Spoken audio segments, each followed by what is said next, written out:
Today on Chesapeake Shores, we talk about the Trace Riley Band, travel experts, and time capsules. Stay tuned. You're tuning into the destination for TV superfan discussion, AfterBuzz TV.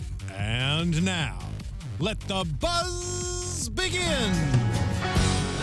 Hello, Chessies. Welcome back to AfterBuzz TV. We are here doing the Chesapeake Shores After Show. Yes, we are. Season 2, Episode 5, Buried Treasures. I'm your host, Marisa Serafini. You can follow me on Twitter at SeraphiniTV.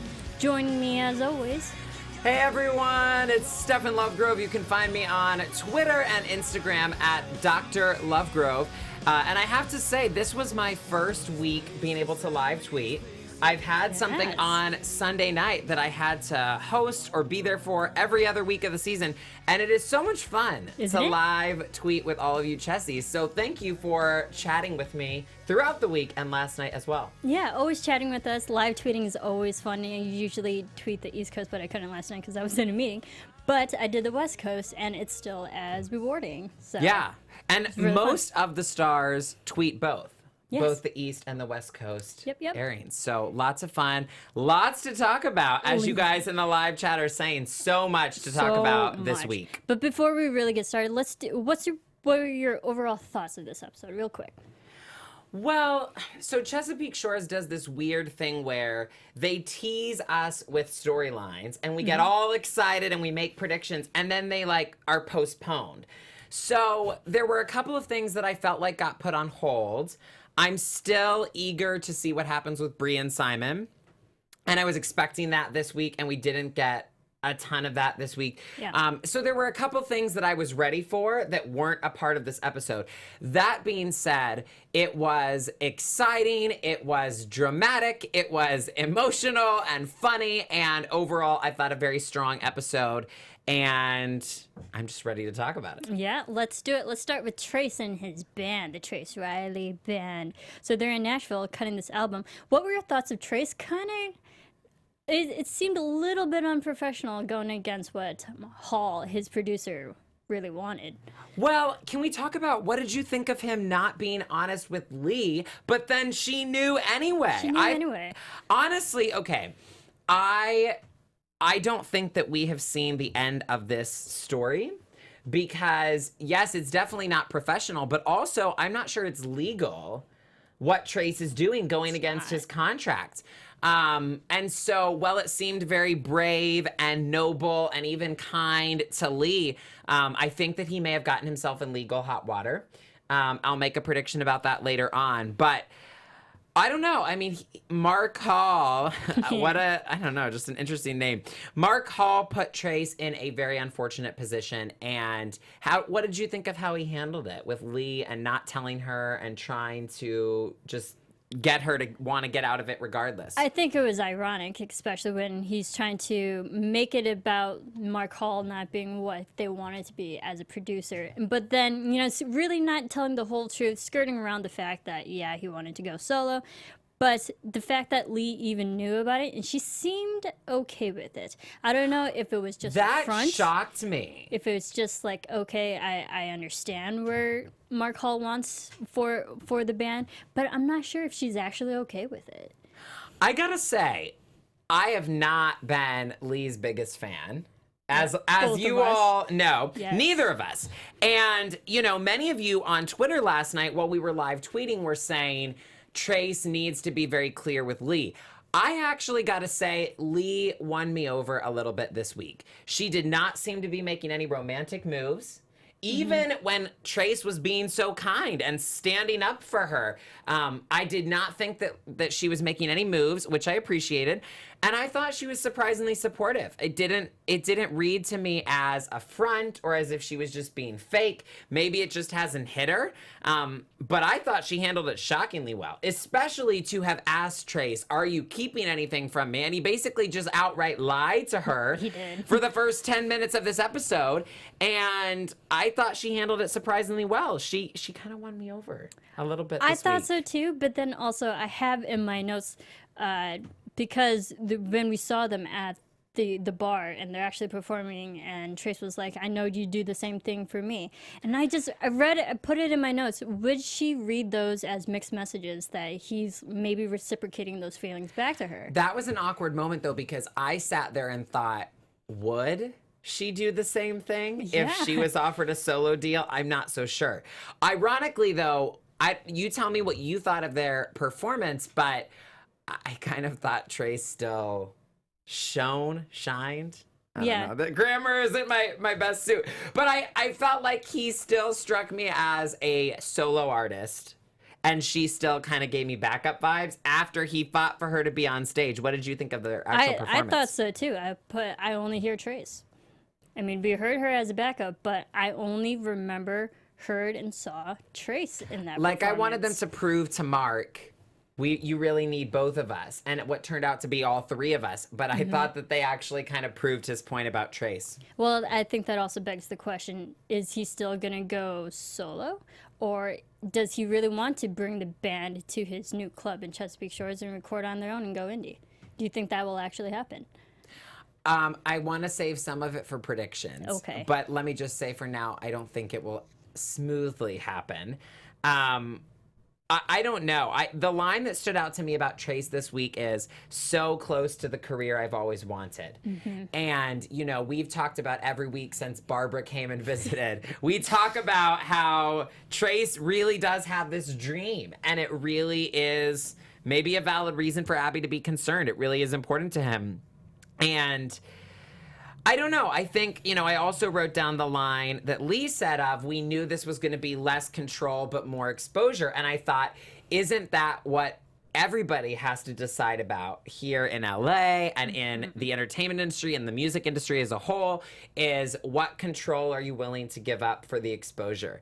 And let's be honest, 15,000 albums is not great sales. It's not a lot. At all. Going solo could. But this is the question of, what does Trace want? And will he be happy if they have the club and they're selling 15,000 albums? Or do they care about going gold? I mean, that's a decision that he's going to have to make. I think, and I was also thinking about that too.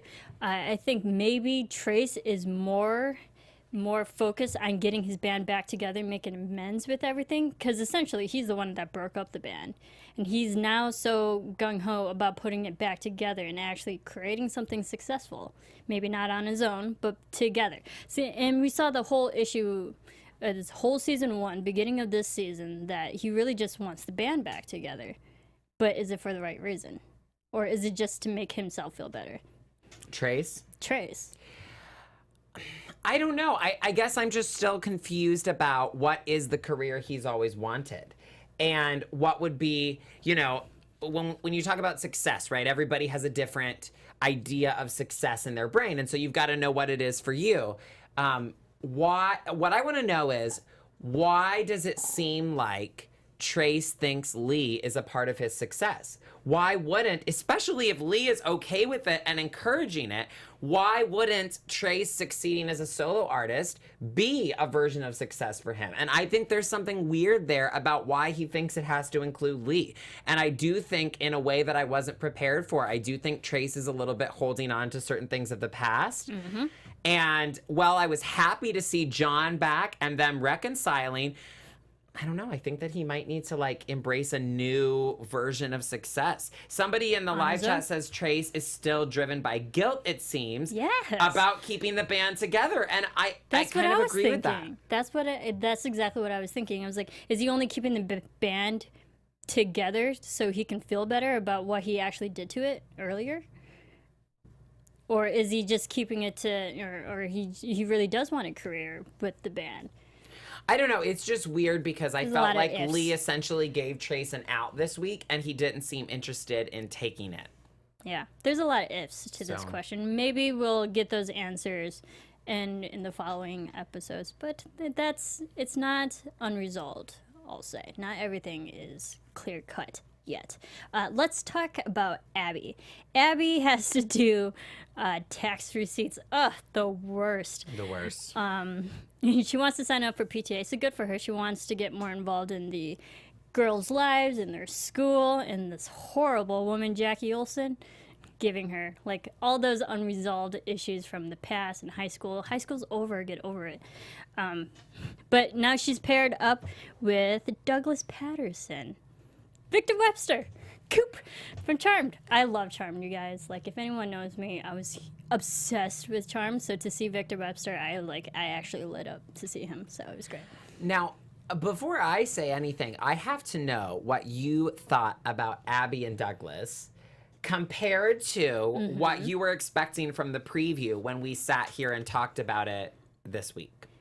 I like their dynamic. And the way that they set it up, they both have MBAs, so they're both educated. They're both in the same type of field that deals with numbers. He was in Wall Street. She worked on Wall Street. They just they're cut from the same cloth. And it also makes me concerned that if they're too alike, but they are alike, that they could work. But I question if they're too alike that it couldn't work. It just makes sense if she was with someone. So you're already thinking about the two of them. You're already thinking about them from a lens of could it work romantically? Yes, I am. Okay, then Marisa, I want an apology for how crazy you made my prediction sound last week. I said, I guarantee you there's going to be a seed of romantic spark planted there. And you acted like I was crazy. And I was this preview is not misleading us. Okay, I don't like it. Like you said, I don't like it either.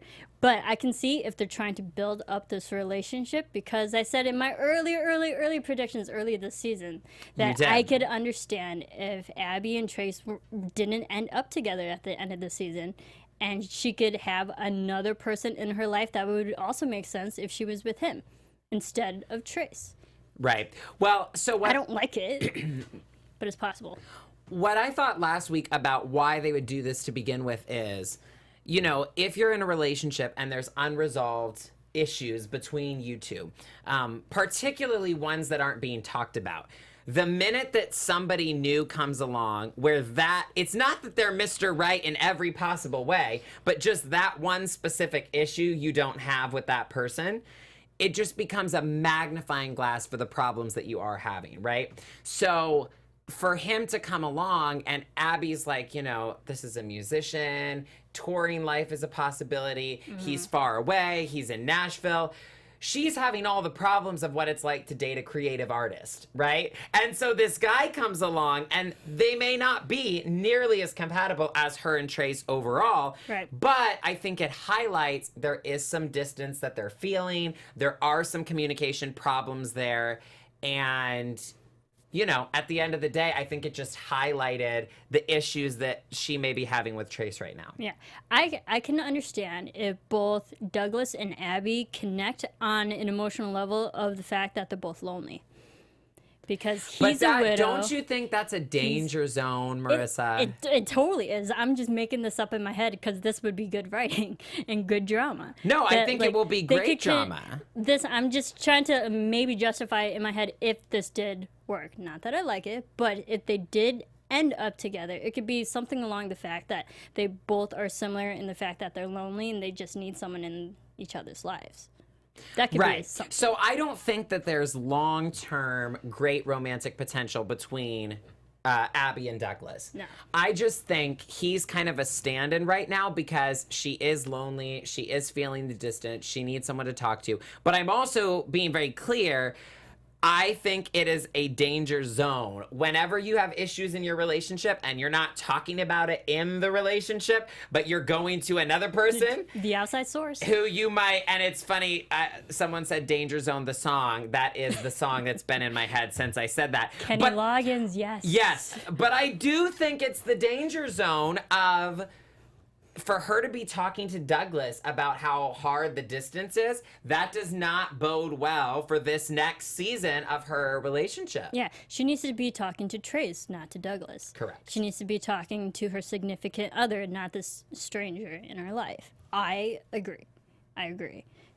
But, I mean, you saw it, and this possible new budding relationship. I won't call it romance, but a relationship, because they seem very friendly with each other. But they do.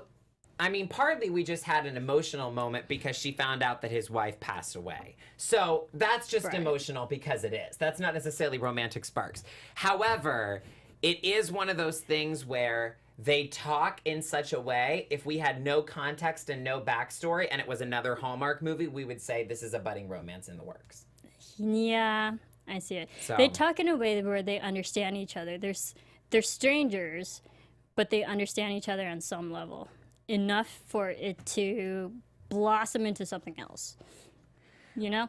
And this is so hard because I like to save things for the predictions. This always happens to us. Yeah. So I have more to say about Trace. I have more to say about Abby that I will officially confirm in my predictions. Okay.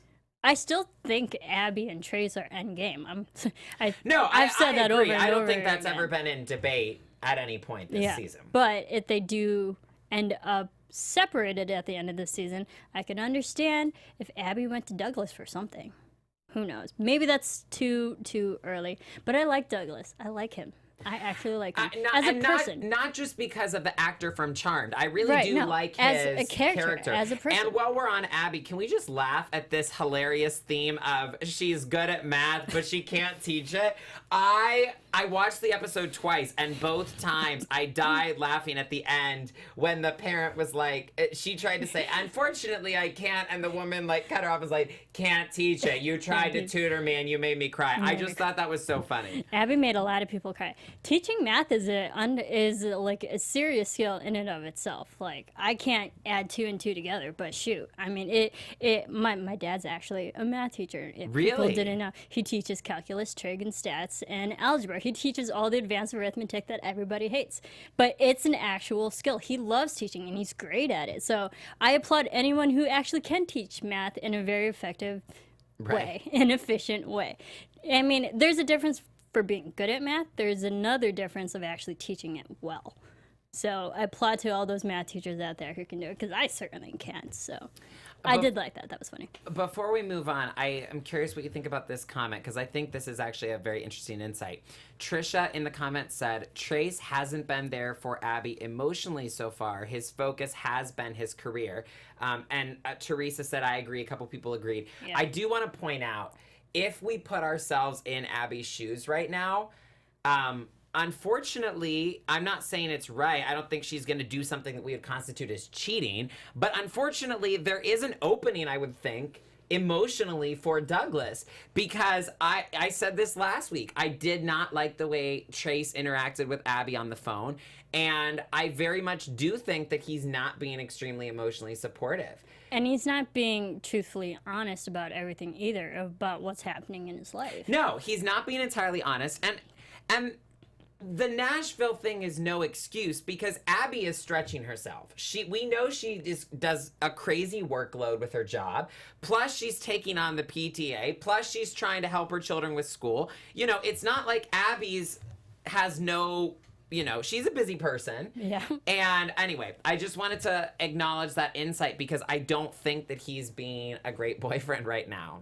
Sorry. Yeah. No, admittedly so, but yeah, I completely agree. Let's talk about Connor and Danielle. Danielle's in Chesapeake Shores. I love how everyone just winds up in Chesapeake Shores. Such a small area, but everyone admittedly always goes there. Very funny. What did you think of Danielle now coming back into the picture and maybe kind of steering Connor, or enlightening Connor a bit about his law? Well, I've been waiting for Connor's storylines, and I loved how much Connor we got in this episode. Mm-hmm.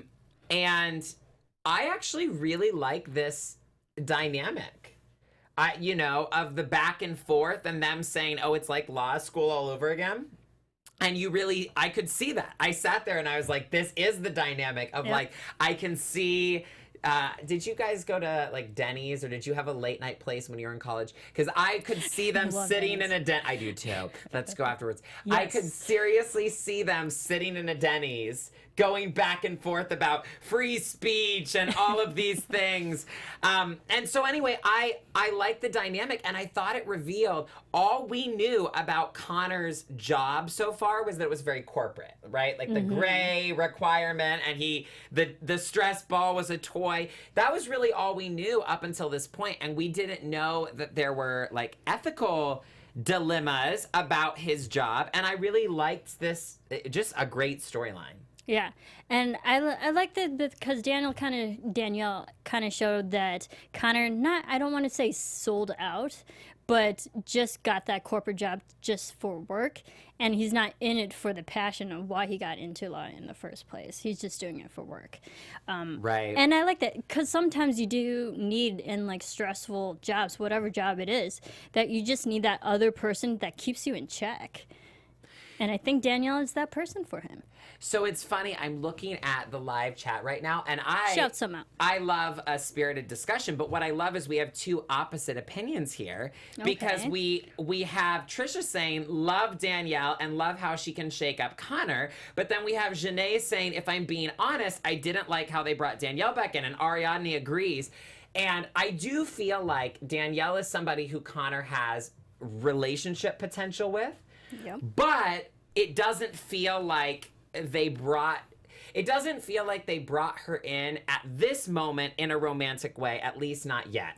It sounds like we just needed what's ironic is Connor is making the rounds and having conversations about this job. And there was one dynamic that he had talking to Nell about it, and then he's talked to Megan a little bit about it. And it just seems like Danielle was brought in just so Connor could have conversations about his job. So it's interesting. I do want to see romantic things develop with Connor, but right now it does feel like Danielle is playing the role of like reflecting these parts of Connor back to him so he can kind of process the job situation. Yeah, I think they brought Danielle in to pretty much steer him back on the right path, or like back in a more direction that Connor actually wants with law. But Megan was kind of egging on the relationship aspect. What did you think of that? You know what? I liked the Connor and Megan moments. That was a note that I had about this episode. I really did like the Connor and Megan moments.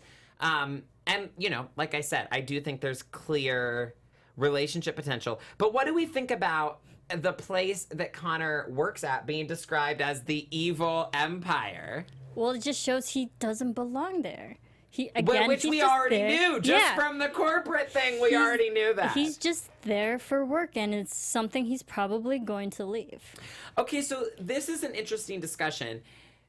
Do we think Connor actually does care about money more than ethics, or do we just think that he ended up kind of in an unfortunate place? Because some of the people in the comments seem to think Connor has a priority problem, and I think he wouldn't be this internally conflicted. If he really just valued money above all, I don't think he would be this internally conflicted. I don't think it's about money at all. I mean, look at that whole family. They're all very well-to-do. And we even saw when Connor was in law school, there was a line that Megan dropped like, oh, this is a nice place for not having to pay rent, you know? Money was never an issue for that family. They're very successful financially in that sense, and we never saw that like he brought up an issue, hey, I can't pay this or whatever. Like money, I don't think money was an issue. I think it's the ethical thing. He wants to do it for the good, right reasons. Well, I'm saying people are saying Connor took the job just for money. And I'm like, no, I think if anything, I think it's an ego thing of he wanted to have a job and this was the backup plan and this was the only option. Wanted to have a job just to have a job. Right. Or just to be working. So we'll see. I do think his heart behind wanting to do law. Yes, exactly. I agree with Christy. So I agree with multiple people right now. Yes. Casey says, I think Connor freaked after the first interview he left and he just took the first job he was offered. I agree. Christy says, I think he wants the experience more than money. Yeah. And right. And I agree. I think he thinks that this is a stepping stone, and Danielle is saying, well, how much of a stepping stone is it really if it's out of integrity for you? And I did think it was interesting that he said to Thomas, we'll see. Because he kind of planted a seed of like, you know what, don't expect me to stay here too long. We'll see. Yeah, I don't think he's married to that job yet. No. Again, I think it's for the experience, getting his foot into the door, making those contacts, just like your very first job anywhere. That's usually what it comes out to be, you know? So, a learning lesson for sure. A learning experience, a lot of different directions that he could go. And speaking of directions, Stefan, you want to tell us about the AfterBuzz direction that we're heading in? Let's talk about the direction we're heading in. So as always, Chessies and those of you who watch any of our AfterBuzz shows, we want to thank you so much for your support. And we do have some exciting news about new directions that we're heading in. So whether you are new to our shows or a longtime fan, you know that we are the world's #1 destination for TV coverage. And starting next month, we are expanding to do more than we ever have before. New content, new formats, new guests. So don't worry, this show is not going anywhere. Our after shows are not going anywhere. We are just evolving. And so if you are accustomed to watching our after shows, you know they're usually on for just part of the year, right? Like this one will be on for 10 episodes, 10 weeks of the show airing. But during the rest of the year, there's of course news, and especially with Hallmark. Yes. So much going on around the clock with Hallmark. So here at AfterBuzz, our goal is to be the ESPN of TV talk. And so we are going to have so much in-depth coverage for you. Comedy, drama, animated, any kind of television you can imagine. Nothing is off limits. And we already have so much going on. We heard your feedback that sometimes it is difficult to locate and find what you love and what you're looking for. So basically, we are restructuring everything. We're going to actually have 9 sections of our YouTube channel. So I know some of you are listening on podcasts right now. Those of you who are watching on YouTube, there's going to be 9 divisions of our YouTube channel. So drama, comedy, reality competition, wrestling and sports, that's 1, animation, and then sci-fi, fantasy, superheroes, and red carpets. And then last but not least, our original content. So the bottom line is there's a lot coming, a lot to be excited about. And it's not going to happen overnight, but we will slowly evolve into it as the seasons change going into fall. Yep, and you'll see a lot of news update shows. I'm starting my own show, which will be really, really exciting. So excited. For anyone who's a fan of Hallmark, I'm starting a Hallmark show that's like all-encompassing of Hallmark content because that's all I watch. It's and really we fun. need to continue hanging out with you guys through Countdown to Christmas. Yeah. That just is the reality. That's basically what it is. I'm going to still be talking to all you Hallmark fans, whatever show or whatever content you watch on Hallmark, I'm still going to be talking to you every single week. And for the person asking, will you do any of the Chicago shows? That is a good question. I don't know. Do you know? Maybe. That is a franchise that goes year-round between it opens up the doors. MD and PD. And so anyway, to keep up with everything, we have a monthly newsletter being launched this month. You can sign up for it on the AfterBuzz website. And we have a show called AfterBuzz Weekly, which you can watch to fill you in on all the happenings. So definitely keep up to date with all of that, and especially with Marissa's new show. For all of you Hallmark Hearties. And here's a fun thing for you Hallmarkies. Give me, I would like your thoughts on a Hallmark show title, because I'm still creatively trying to think up something. But if it's a show you guys are going to watch, I think you should have some input in what the show should be. They should have some input. Be named. I still like the heartbeat because it's the heart of TV. Or pending. It's pending. They're pushing the happy thing. Those of you who watch, you know this. They're pushing the happy thing. So what about the happy hour? Happy Hallmarks. We'll see. We'll see. So many possibilities. Let me know your thoughts, because it's coming very soon. All right, let's talk about Mick and Thomas. It's becoming contentious, if it wasn't already contentious. But them two, it's not getting any better, they're that's now for sure. just going at each other, and they're doing it publicly. What were your thoughts of Thomas putting this out to the public open, and everyone knows about this? Well, I gotta say, this is just getting messy and embarrassing. It is. I mean, something that I have always prided the O'Brien family on is generally they do handle things privately. Generally. Being the operative word. And what's funny is that the oldest members, other than obviously Nell, I guess, but that some of the oldest members of the family cannot handle their grievance, in the family behind closed doors.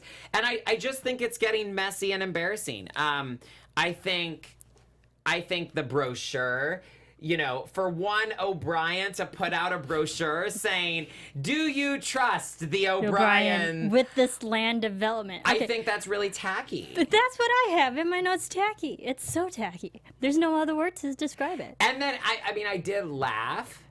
I did laugh when Mick stepped aside and was like, excuse me, I would like to check on the permits filed. Honestly, okay, this is a weird show comparison. It's a weird comparison to make for Chesapeake Shores. But I was like, this is like a Gossip Girl kind of move, or like something Olivia Pope would do on Scandal. I was like, researching the permits to get his booth shut down. That is a low blow, Mick. It's a dirty low blow. It's just dirty, and it's not nice at all. Janae said, I am so done with them being childish. And that's I know. really what it is. It's the oldest members of the family being extremely childish and really just being petty. Catty too. Yeah, catty and petty. Tacky, petty, catty, all of these words All those apply adjectives. because that's how they are behaving. And I mean, that doesn't shine good lights on them when they have family that's watching this. And everybody in Chesapeake Shores now knows about this, airing their dirty laundry out to everyone. And don't you feel like this is it's trying to make everybody in Chesapeake Shores take sides? Yeah. What a horrible position to put everybody in. Just, it is throwing the dirty laundry out at a fair in front of the whole town. And I don't like what they're doing. Yeah, it's just, there's no other word to say but tacky. Now, obviously, Nell is trying to interfere and rein them in. What did you think about her saying the sides were picked a long time ago? I mean, honestly, from that comment, I think she sides with Thomas. At the implication being Because the dad sides with Mick and she sides with Thomas? Yes, because I thought about this. This episode is probably and I think the first and only moment we've actually seen Nell mad or upset about something. She's always the one giving the word of wisdom and encouraging others. But this is the one time we actually see her chastising her own son. And it was Because out they of crossed a line. They She did. held up the brochure and was looking at him like, what the heck? Yeah, but like this is the first moment we actually saw her kind of out of character, but for a good reason. I don't know. I think it was in character for now. I think that usually It's just not usually more it just out of doesn't character. get Like to we this don't point. see this quality about her. Right. I agree with Ariadne. I'll come back to it in predictions. I have so many predictions this week. Yeah, or I keep saying people that. are saying Nell chose Thomas and the father chose Mick. Nell's fed up. Nell is not putting up with this, and she shouldn't. Yeah, she shouldn't. None of us should. Honestly, I just hope that, I mean, it seems like this is going to be a season-long issue that's not going to get resolved until the end, maybe the finale. Yeah, which is Still just going. I guess this is what confuses me. There are storylines that get dropped. Like David got dropped for a whole week. And then he came back. And then he came back. And Simon got dropped for a week. And I'm fine with the stories getting dropped because as Emily tweeted back at me last night, some good storylines take time. Fair enough. Mm-hmm. But sometimes I'm like, I just could use a break from this storyline. It just astounds me that other storylines get dropped for a week, but we always come back to this one. This one consumes every episode. Yes, it's true. But you know what? That is representative of when there's issues with the parents and the older generation in a family. Sometimes everybody feels it, and there's no getting away from it. So maybe that's accurate. That's true. You know, it's very true. But I mean, in fairness, there was another storyline that I felt like they always showed was the whole Megan and Jess issue, and then there was an episode where they didn't talk about it. But and I think I thought that was progressed. refreshing. I actually think for the last 2 weeks, have seen. Casey says not interested in the Mick and Thomas storyline. I actually very much think that there has been progress with Megan and Jess. I think it puts Mick and Thomas to shame. Because there has been no that progress. there's been no progress, and there's a gridlock, and it's only getting worse and escalating. Yep. But Jess and Megan, we have seen consistent progress, and I thought the Mr. Fluffers moment was very moving. Oh, I thought so. I was going to save that for last, but since we're talking save it. about it now. Let's save it. All right, fine. We'll save that for later then. I thought so too. That's completely right. There is progression between that relationship. There's no progression between Mick and Thomas, which unfortunately right now it just looks like it's going to get worse before it gets better. And I don't like that. I don't like that at all. But you know what's actually getting better for Jess? Her B&B. David is back cooking, but this Mr. Robert Tucker guy who comes in is causing a lot of problems for Jess. Always changing orders. The egg's not scrambled enough. Yes, like very high maintenance person. What did you think of this storyline? Well, the moment that my heart just sank for her and I felt so bad was when he came and said, I ran the credit card. And, you know, as an entrepreneur, I was so freaked out for her because I was like, oh my, because it often is people who don't pay or like whatever that demand the most. And so I was like, no, this guy has been so demanding and his card got declined. Can't get away with this. But of course it ended up working out. And you know, I feel like enough good things have happened for Jess that even moving out of the summer, it doesn't seem like her business is going to decline. No. You know, it seems like she's really riding the momentum, and I'm happy for her. And also, she's growing. Like, between everything that's happened with the pink towels and the everything, she is growing through all of this, and I think that we're seeing a different Jess. Obviously, she's still stressed about certain things, but all of these experiences are growing her as a person and as a business owner. What I did think was interesting is David saying, I don't walk out on friends. On friends. And I'm wondering what you, Chessie's at home, did you notice that line? What did you think about it? Because I was like, is that a friend zoning line? What did you think? I thought so. I wrote that down because even in the preview, they're like, I don't know what we are, you know, defining that relationship. I think David defined it as friends. He friend zoned her. But is he doing that because there was drama in the past with her and Bree, and so he's trying to keep it at a safe distance for that reason? Or was he doing that because he doesn't want it and is trying to shut it down? I'm not sure because I think they have a great working relationship. Sometimes the best, like you can have a really good working relationship with someone to build a business, but that doesn't mean you should date or that you're compatible for dating. In fact, you know what I read is 87% of marriages that go into business together end in divorce. Yep. It's a horrible idea. And actually, it just doesn't appeal to me at all. Like, would I want to marry somebody and that I was business partners with? Absolutely not. No. No. The stats speak for itself. Ooh, Ariadne says, I think he has a wife he's trying to forget or something, because otherwise he wouldn't be that concerned. We think David has a wife. Scandalous. Or David just has a woman. We don't know. We don't know anything about David. Yeah, he's a mystery. He's an enigma. More so. I don't know. But fascinating theory. I actually like their working relationship better than I did when they were dating in season 1. Well, and we don't need any drama. Now that Jess has some stability and things are actually working in the relationship, we don't need something to mess that up. No. But I like the fact that she did get a good glowing review that's also in the New York Times. Everyone knows about it. They're out of the summer season, so it'll still be a successful place in all the other parts of the year. And I think it's really good because she did this on her own. And I thought about this. Like, she did this without the help of Mick, without the help of someone else. I mean, she had David to help her along. But, like, she did all these business things on her own that makes it successful. Can we talk about the funny moment where none of the 3 girls were working and they were all sitting on the porch swing? Yeah. I thought that moment was so cute, but I also thought it was so strange because they were all drinking something different, and it was these like brightly colored, it looks like the kind of cocktails you'd get at like Disney on vacation. And I was like, what are they doing? That's very that detailed. They've made these, well, no, but like they were these bright colors. And I was like, do the girls just make bright red, yellow, and green cocktails in the kitchen? I just thought it was so funny. They're like, who's running the bookstore? Who's running the B&B? And we're all sitting here drinking these bright colored drinks. It was such a funny moment to me.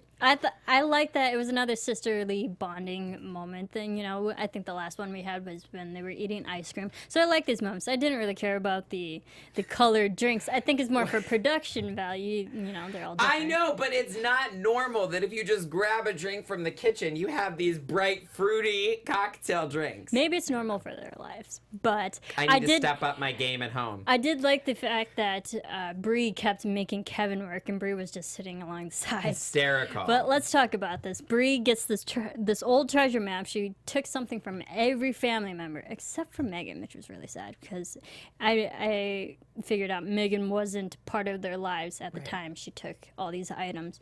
But there's a treasure map. They're looking for this time capsule she buried. And Kevin, being the best cartographer that he is digging up the yard for it. I did love and this working dynamic. so hard as she So calls him a hard. minion. I died laughing So when he was hard. like, "Did you just call me a minion?" Yep. Um, Digging away. Which That is- poor guy. That poor guy. well, and did you notice? I actually thought Kevin and Bree's talk was very interesting. Did you I thought so, notice too. Bree's comment? Because I didn't catch this until the second time I watched it. Her saying, "I don't really remember anything before Mom left." Mm-hmm. And I was just like, "Oh, that's really sad." Maybe it was such an unhappy life that she wanted to forget it. Right, but I just thought that was a big insight. And Also, sorry, go not ahead. to cap you off, but also what Kevin said was very enlightening too. That both of them don't like to talk about their past. no, and I love when they're self-aware enough to recognize their patterns, because let's be real, as any family does, the O'Brien family certainly has their patterns, and they're not all healthy. No. And they talked about all O'Briens bury their head in the sand and avoid Like what's going ostriches. on. Like ostriches. Hilarious. That's And great. I do think they have that pattern, and I do think it's unhealthy. I also think that is why Mick and Thomas are maybe so shocking, is normally they do kind of just stick their head in the sand and avoid things. And this has reached a point of they can no longer avoid it because it's hitting the Right. fan now. Right. But yeah, that I is mean, normally their pattern. It's monkey see, monkey do. If the parents are doing it, yeah, the kids are going to do it too. Right. And So this it is totally a family-wide makes pattern. sense. It is a family pattern, which is really unfortunate. Everyone just needs to sit down. And that's the thing. Everyone sits down. We see all these family moments where everyone's literally together in the same room, but they're not really talking about their issues. They're just talking about like the present current things. They just need to communicate better. Everybody on all their personal issues. Right. Well, and I love Nell, but that along those lines, that's why I was glad Connor has been able to have these talks with Danielle about his job, is because I feel like there are deeper issues going on with him with that job, and Nell and him are talking about the suit and the look and wearing the gray, and that's all fine, but like, you know, too often the family does not have the deeper conversations they need to have. So I thought the Bree and Kevin conversation was very insightful. I thought so too. And I really like them together. Like, I love their sister-brother dynamic. You know, we got it in last episode, and we got it more in this episode. I can see Bree and Kevin all season. Like, just put those two Yeah. together. They're great. And I liked Bree's little speech at the end about life can be good and simple and happy, and it was just a cute moment. Yeah. I loved Bree in this episode. And it came to the consensus that Bree and I would probably be best friends in real life, because you talked about Pride I and saw Prejudice, that which is you one of my came to favorite this stories conclusion. ever. So I was like, yeah, we'd be BFFs, honestly. Okay, so people are pointing out that Bree said she remembered it as another person's life.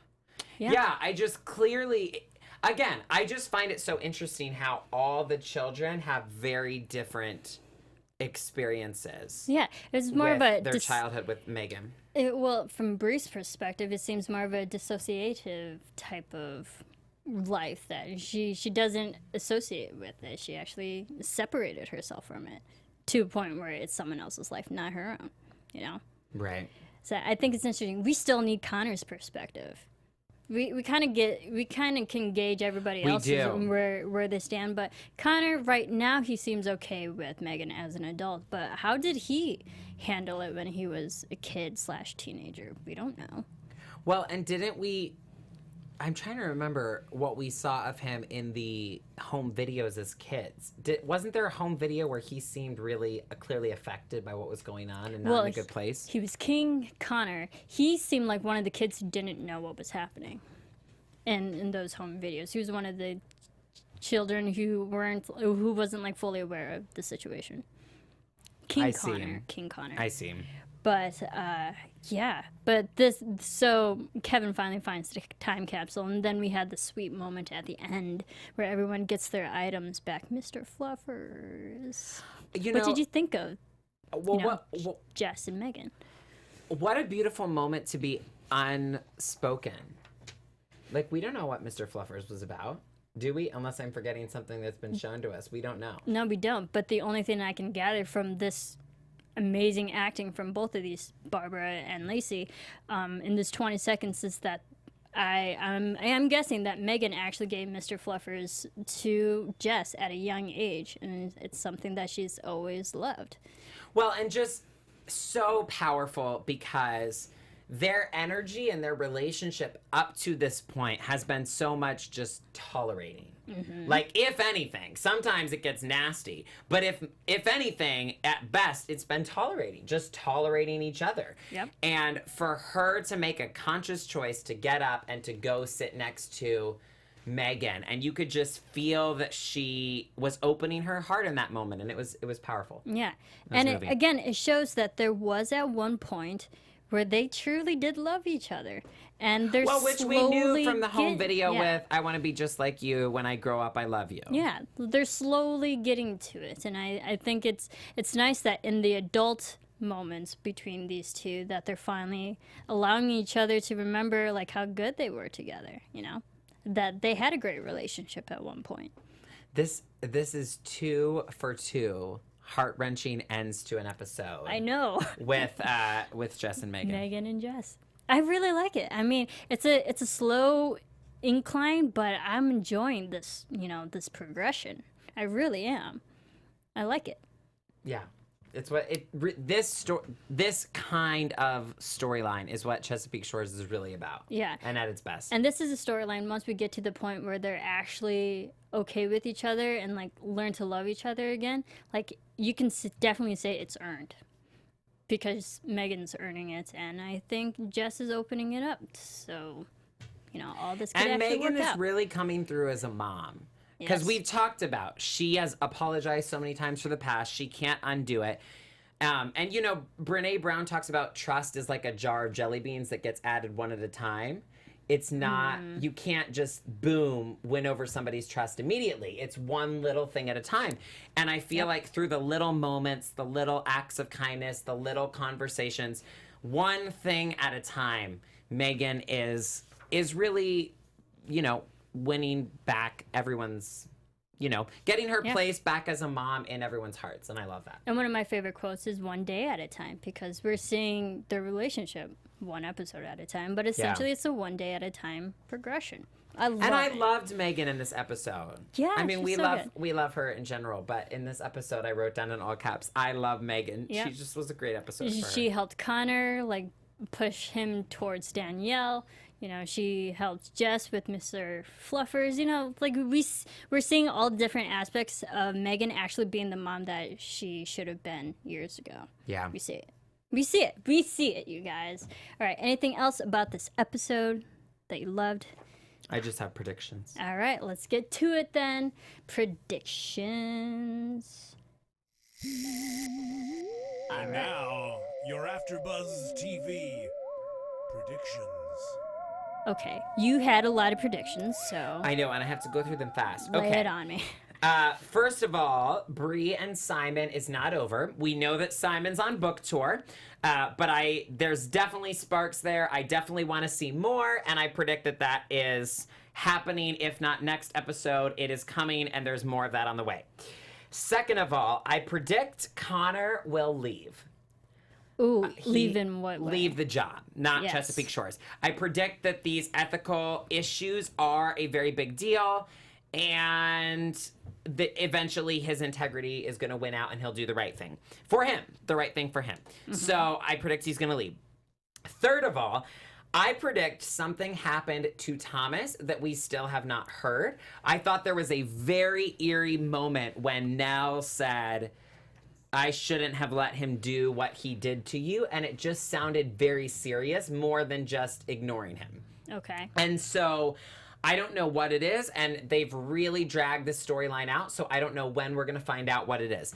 But I predict there is something we haven't heard or been told with Thomas, and we're going to find out what happened to Thomas that was so terrible to begin with. 4, I predict Trace could be in court again because he broke a legal contract. Yep. And he could be sued. And I don't think that he can just make the decision to move on as an independent artist. Well, Mark Hall is not happy. No. So I think he's going to be in court again. And 5, I predict next week, this is my last one, I predict Abby and Trace will have a fight because he's not being a great boyfriend. And as she says in the preview, I don't even know what you want anymore. Those are my dramatic predictions. Those are good. Those are very good. I only have like really one. I still think that this whole Megan, Mick, Thomas love triangle is going to come to fruition. That light is going to, like, audience are going to realize that they had a love triangle in the past. I just need this confirmation so I can feel better about my prediction. And also, there was a line where there was this guy at Megan's office, not Megan, sorry, Megan Ori. This guy at Abby's office saying that the New York offices are really happy of like the work that she's doing. I think this is again going into my long-winded prediction that if Trace and Abby do end up separating at the end of the season, I think that New York offices are going to beg her to come back for like a big position, a big job thing that's going to happen. They're going to offer her to come back to New York because right now she's still working. But I can see New York calling her back, and if she's separated from Trace, it might give her a reason to go back to New York. But that doesn't make any room for Douglas. It would have to be just her and Trace having issues. But yeah, I can see like New York calling Abby back. That's my prediction. Something's gonna happen with New York. All right, that's all for us. In the meantime, where can everyone keep following you? And so much this episode. So much. You can find me on Twitter and Instagram at Dr. Lovegrove, DrLoveGrove. Great. And you can follow me on Twitter at Serafini TV. And you can follow all of us here, Twitter, Facebook, Instagram, all those fun social media platforms at AfterBuzz TV. Keep rating, keep commenting, keep subscribing, keep letting us know how much you love the show. We still have a few episodes left. And some surprises. You're going to have to wait out for that. And, let me know your Hallmark show titles. I'd love to hear them. Thanks, everyone, for tuning in, and we will see you next time. From executive producers Maria Menounos, Kevin Undergaro, Phil Svitek, and the entire AfterBuzz TV staff, we would like to thank you for listening to the AfterBuzz TV network. To watch or listen to other after shows and post comments or questions, be sure to visit AfterBuzzTV.com. I'm Sir Richard Wentworth, and this has been a presentation of AfterBuzz TV. Buzz you later. The views expressed herein are those of the hosts only and do not necessarily reflect the views of AfterBuzz TV or its owners or principals.